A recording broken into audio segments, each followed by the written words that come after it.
Tere tulemast minu Sigri-Migri luulejutte kuulama. Tänase luuletuse pealkirjaks on klassid või kastid.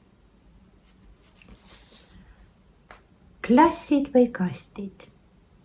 Klassid on sama, mis kastid Indias või Metsikus läänes.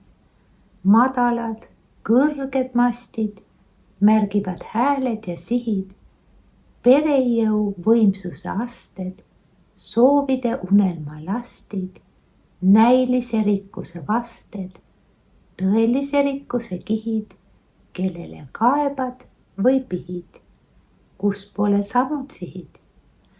Lastele leiba, et toita, töölisklass eesmärgiks seab, hariduslaternat loita, keskklass tähtsaimaks peab.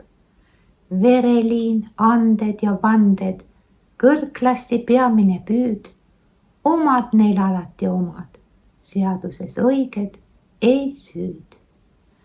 Kuningad, keisrid ja klaanid, sajandeid padatäis raha, korras neil tõllad ja saanid, keskklassi jalgu ei taha.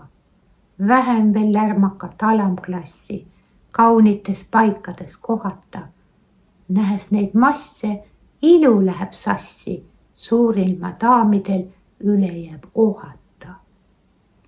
Ometi taandub kord aeg, mis tume, talvest saab kevad, õhk saabub sume.